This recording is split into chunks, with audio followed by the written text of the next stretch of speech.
उन्होंने एक पूरे सेक्टर पे एक लिखा है, उसमें उनका टारगेट देखिए आप, 3,545 का टारगेट, और अगेन एक स्टॉक जो करेक्ट हो चुका है।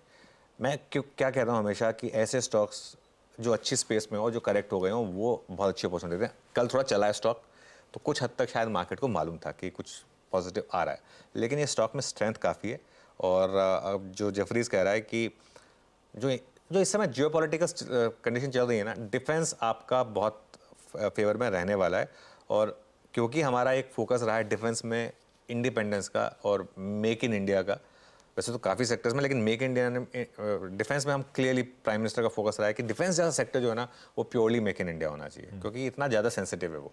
तो इसके लिए इसका एक इम्पैक्ट पड़ेगा। और ऑब्वियसली हमारा अब तो हम एक्सपोर्ट पर भी फोकस कर रहे हैं, मतलब फॉरगेट अबाउट अपना खुद का काम, एक्सपोर्ट पे भी फोकस करूँ। डेटा पैटर्न्स का चार्ट देखिए, ये क्या शानदार चार्ट रहा है मेरे ख्याल से, ये तैयारी कर रहा है ऑल टाइम हाई की। तो इसके लिए ये हमारा पहला स्टॉक जो हम ग्रीन में लेकर चल रहे हैं। दूसरा स्टॉक जो मेरे ख्याल से, अगर आप सीएनबीसी आवाज़ के साथ जुड़े रहे हैं, और जुड़े रहना चाहिए आपको, तो आपने इस स्टॉक में मोटा पैसा बनाया होगा, इंडिगो। हमने हर लेवल पे इंडिगो डिस्कस किया है कि क्यों ये आपका कोर पोर्टफोलियो स्टॉक होना चाहिए। और आज जो न्यूज़ है, विस्तारा वाली जो न्यूज़ है, उसको आप समझने की कोशिश करिए। विस्तारा इंडिया की सेकंड लार्जेस्ट एयरलाइन है, ठीक है।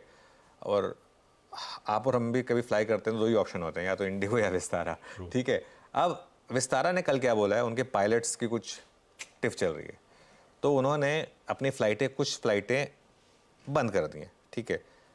टेम्पररी तौर पर ही बंद की हैं, लेकिन इम्पैक्ट तो आएगा, और इंडिगो के फेयर बढ़ जाएंगे उसकी वजह से, और ऑक्यूपेंसी ऑलरेडी उनकी काफ़ी ज़बरदस्त है, मार्केट शेयर बढ़ेगा इनका, तो इसकी वजह से। और ये थीसिस है मेरा, आपको याद होगा लास्ट ब्लॉक डील पे हमने कहा था कि 2900 की डाउन साइड है और 4000 की अप साइड है यहाँ पर। वो थीसिस तो ऑलरेडी प्ले हो चुका है, लेकिन अभी भी मुझे लग रहा है कि यहाँ पर बड़ी अपसाइड है। अगर आप एक पोर्टफोलियो इन्वेस्टर है ना, ये तो मैं जैसे बार बार कहता हूँ केस स्टडी है, एक 4 से 5,000 के टारगेट आपको शायद इसी साल देखने को मिले। अच्छा, वो सप्लाई भी नहीं आनी है 270 दिन तक, वो जो गंगवाल साहब की आनी होती है लगातार नॉर्मली, वो जब भी आई है वो मार्केट ने एब्जॉर्ब की है। तो इसके लिए ये मेरा एक बहुत बड़ा पॉजिटिव स्टॉक रहा है, तो ये एक ग्रीन लेके चल रहा हूँ मैं।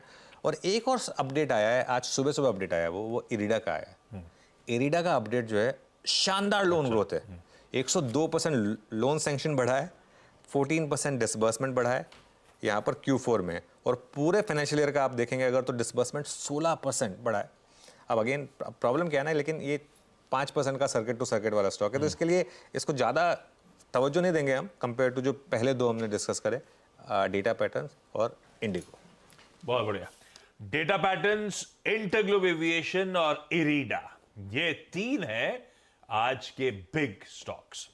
इन पे आगे भी चर्चा करते चलेंगे, लेकिन रखिएगा रडार पे। ब्यूटीफुली एक्सप्लेन्ड क्यों। पैनल दिखाइए, सब रेडी हैं। टॉप कॉल्स का प्लीज स्टिंग प्ले आउट करिएगा।